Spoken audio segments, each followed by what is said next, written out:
Do you know where to find the best sources of antioxidants to boost your health? Well, today we are going to explore the top antioxidant-rich foods that you can incorporate into your diet. Hey everyone, my name is Debbie Sadie and welcome to Proven Cancer Strategies Revealed. 90 days for Cancer Resilience series. And today is day 9, and we are focusing on the best sources of antioxidants to boost your body, protect your body. Right. So, yesterday we discussed the importance of antioxidants and how they protect our cells from damage. Today, we are going to dive into the best food sources of these powerful compounds.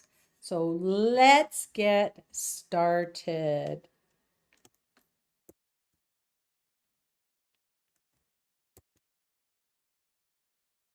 All right. We're going to start with berries. Berries are most amazing, and blueberries are tops, if you will say, on our antioxidant list. So blueberries are rich in vitamin C and anthocyanins. They are one of the most potent sources of antioxidants that there is. And these berries will help to reduce your inflammation, protect against heart disease and cancer. Next on our berry list is strawberries, packed with vitamin C, manganese, and antioxidants. Strawberries will help to reduce inflammation and oxidative stress. Raspberries contain high levels of vitamin C, quercetin, and ellagic acid, which combat the free radicals that are floating around. We talked about those yesterday. And blackberries are loaded with vitamin C and vitamin K, as well as fiber and anthocyanins, and they are overall great for our health. Okay, so now let's move on to our next group, which is the leafy greens. We got a bunch of leafy greens on our list. So spinach is on the list, rich in vitamin A and C, as well as lutein and zeaxanthin. Spinach supports our eye health and also helps to reduce that oxidative stress. Kale is a powerhouse of vitamins, including vitamin C, A, and K. And kale also contains quercetin and camphorol, which are very powerful antioxidants. Now, if you are somebody who is struggling with your digestive system and it's weak, kale is not the easiest of our leafy greens to be able to digest, and you might want to cook or steam your kale to be able to better digest kale if you're eating kale and your gut microbiome is weak. Swiss chard is on the list as it contains vitamin A and C along with flavonoids and betalains that will help to fight inflammation and oxidative stress. Arugula, also great on the list, and it will help to support in detoxification as well as helping to reduce inflammation. And collard greens are rich in vitamin A, C, and K, as well as folate and fiber, and they help with bone health and they help to reduce inflammation. And romaine lettuce, which a lot of people are familiar with, contains vitamin A and C, as well as folate, and it helps to support our immune function and helps to reduce oxidative stress. And I wanted to do some special honorable mentions because the list is actually pretty long. Some other uh, leafy greens that are high in antioxidants include mustard greens, beet greens, bok choy, and turnip greens. And what I do with my beet greens is I juice them as part of my morning juice. And so you don't necessarily have to eat them. You can actually put them in smoothies as well. Or the other one I do is in a dressing. But we'll talk a little bit more in a minute about the best way to get these into our stomachs and to ingest them. Okay. Our next group of antioxidants is our nuts and seeds. Now, nuts and seeds, we top the list with walnuts. They are rich in omega-3 fatty acids and polyphenols, and they are a strong antioxidant that supports our heart health. Pecans are also packed with polyprophenols and vitamin E, and they also support heart health, and reduce oxidative stress. Hazelnuts are rich in vitamin E and manganese, and they also protect our cells from damage. Almonds are high in vitamin E and also protect our cells from oxidative damage, and they also support skin health. And pistachios are rich in vitamin E, polyphenols, and carotenoids, and they support our overall health and help to reduce inflammation. And pumpkin seeds are rich in vitamin E, zinc, and antioxidants, and pumpkin seeds support immune function and help to reduce inflammation. And this list has some honorable mentions as well.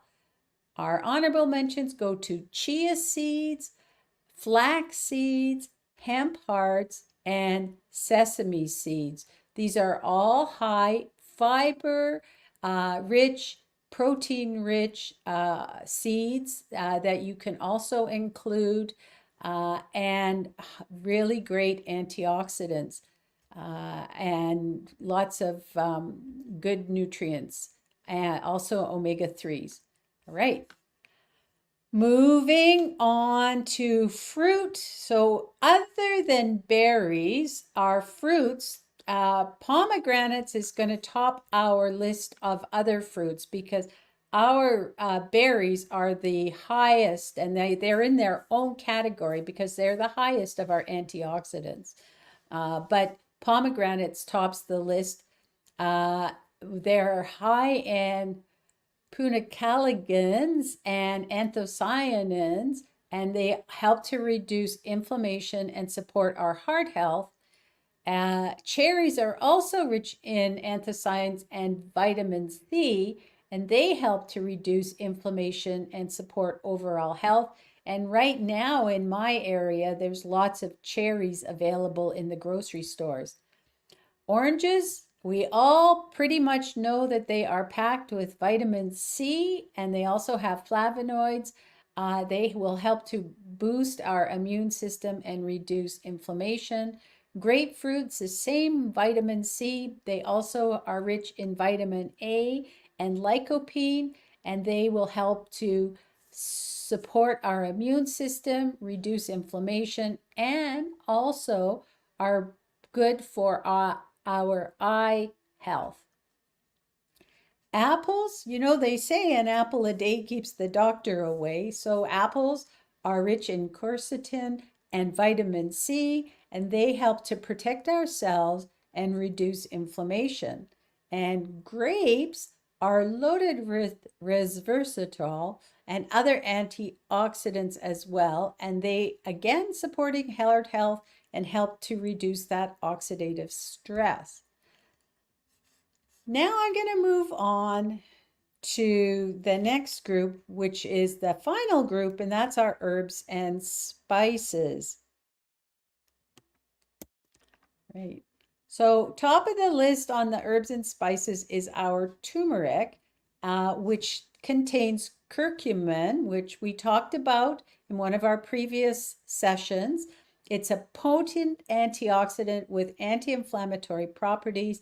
And remember, when you are having turmeric, combine it with black pepper to enhance the absorption of the curcumin. Now, when you're doing that, you probably, if you do a teaspoon of turmeric, add a quarter of a teaspoon or so of black pepper as a ratio to make sure you're getting enough black pepper.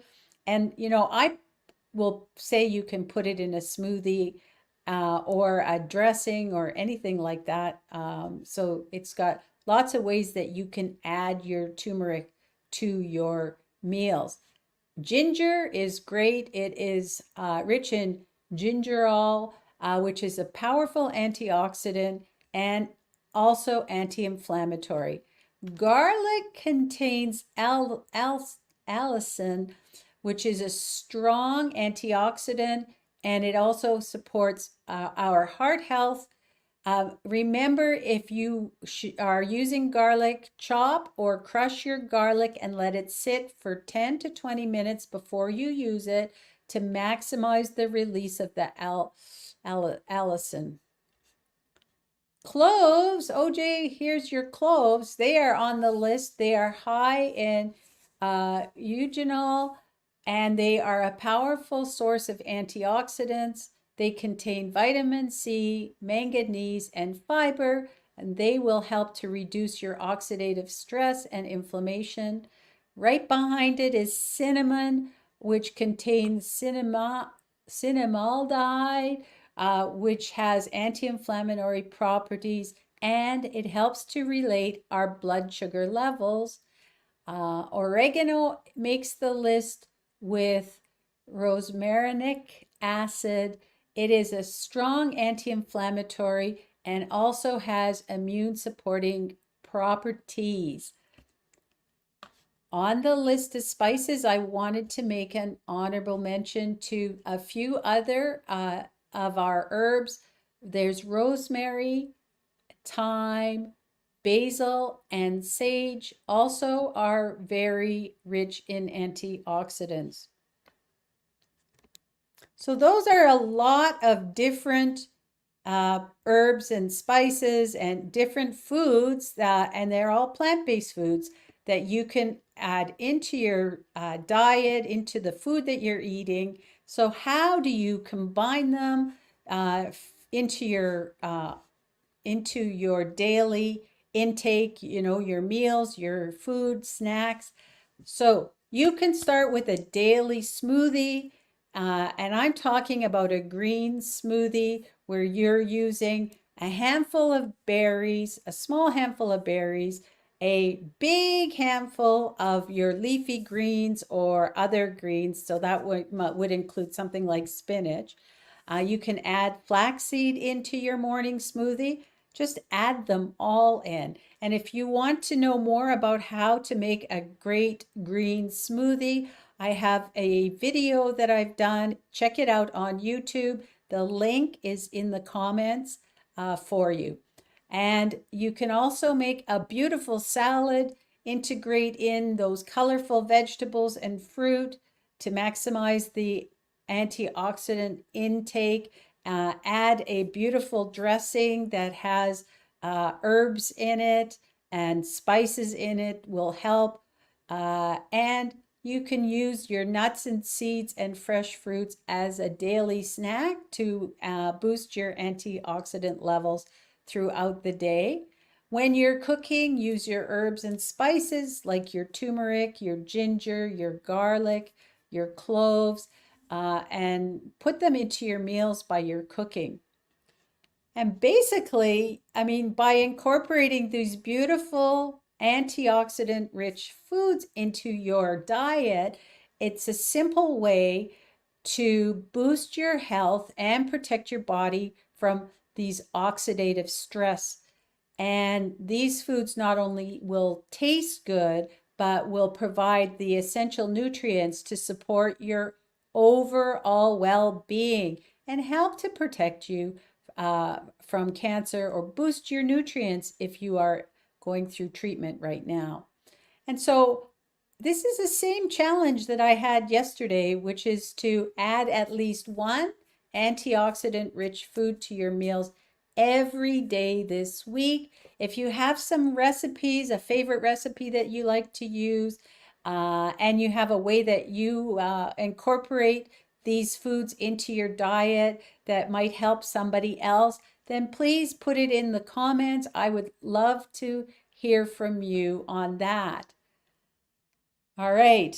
Now, before we sign off and we keep going here, is there any questions, OJ, today?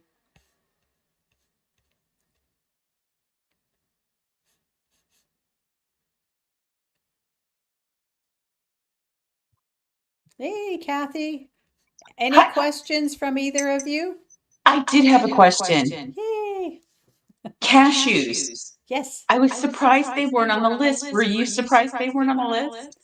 Yeah, they probably that's a good point. I just want to mention that all of the, I mean, there's a lot of different nutrients. To list all of them is not, not that easy to do. But I was looking for kind of the top ones. There's a few that I was thinking because as I was talking and the zinc came up, I was thinking Brazil nuts are really high in zinc, and so I'm thinking, oh yeah, there's Brazil nuts as well. But I, You have to stop probably, somewhere. yeah, you have to stop somewhere. But that doesn't mean don't eat the cashews because they are good for you. For sure. All right. Any other questions before we sign off for today? I did have one more, Oh, and good. this ties into what OJ was talking about yesterday with cloves. I usually think of cloves as something to have in the cold weather, like it's in Yes. pumpkin pie, it's in spiced teas and mulled wines and stuff. Do you have any suggestions for incorporating that into when it's hot outside? Yeah, so definitely cinnamon and cloves on the list are warming spices, and you're right, those are spices that we tend to use in the fall and winter. My gosh, pumpkin and then um what else? Mulled wine. Yeah, so as we go into the fall, it's the pumpkin spice, and then I think there's another spice that they use, but it's all with the cinnamon and cloves. You could put it in your smoothie, like I usually will maybe add some cinnamon to my smoothie. You can add it to a juice as well. And when we're eating, it's all about variety as well. Maybe you don't use it as much, and that's something that you pick up on and use more in the fall and the winter. And you're using other things, while you have your fresh. I know I have tons of fresh things like the herbs in my garden that I would use now, and maybe you're trading them off throughout the year, and that's one of the reasons it's really important that we have a variety of our foods, because they all do a little bit different thing. So yeah, you could give it a little bit of a break if you're not into those warming spices until the fall. Mm. Okay. You're And then I making me just have, think of the you're thinking of cold weather? pumpkin spice. Yeah, no, I'm okay. I'm happy. I don't want to move summer along any faster than it already goes. Thank you very much. Yeah. But yeah, And then I had one more comment. sure. I went to the Philadelphia Flower Show a couple years ago, and there's part of the building is for vendors. And there was this farm that did cherries in upstate New York that was there, and they were selling their cherry syrup. And they put out a tray and they gave samples of it. And it was so good. And I didn't expect it to be good. So that's one of the things that I bought, and at night, it's really nice because it gives you that kick of sweet, and there's no caffeine in it, and when you heat it up in hot water, it tastes so good. And it's just basically only just cherry, like boiled down cherry juice? Yeah. Wow. I mean, and I never would have thought that it would be tasteful, but it really was. Yeah. Well, my kids are eating cherries right now because we're getting them from somewhere in our stores. But cherries, I'm not, eating them is okay, but sometimes they'll come in a mix like with with berries and cherries. I'm not crazy about them like in Mhm. smoothies or something myself. That's just my personal opinion, but we all have our own tastes. Good thing there's all sorts of different fruits and vegetables out there because we're all have different tastes. But yeah, I mean, sometimes it's a good thing just to try it, experiment with it, and you never know. The other thing, sometimes you don't like a taste right away, but you can acquire a taste and your taste can change because when you're eating a lot of processed foods, you're getting a lot of sugar, salt, and oil that have they basically dull your taste for the real foods like the whole foods. So you do need to get used to it. Don't stop. You got to keep going and keep remembering that you're doing it for your health, and eventually is a couple 2 to 3 weeks, you start to enjoy it. All Yeah, right. and the thing about the berries too is that one of the reasons I got it was it was supposed to help you fall asleep and stay asleep, and it worked for me while I was doing it. Nice. Yeah. So as So long there's as some it's good cherry syrup, it's also help you with your sleep. yeah, Nice. which was unexpected. It was an unexpected Benefit? surprise. Just never know where we get our benefits from our good food. All right. So, some of the important points about our antioxidants neutralize free radicals, preventing cell damage and reducing oxidative stress. There are so many very rich forms and sources of antioxidants and berries, leafy greens, nuts, seeds, fruits, herbs, and spices. So you can easily incorporate these foods into your diet and support your immune system, reduce your inflammation, and improve your overall health, prevent cancer, help with cancer prevention. And, if you are going through treatment, it will also still help you to improve your health so that you can your body can support you while you're going through whatever treatment you're going through. So thanks for joining me today, and remember, those small changes can make a big difference in your health. Stay resilient, and we will see you tomorrow for day 10 of our series.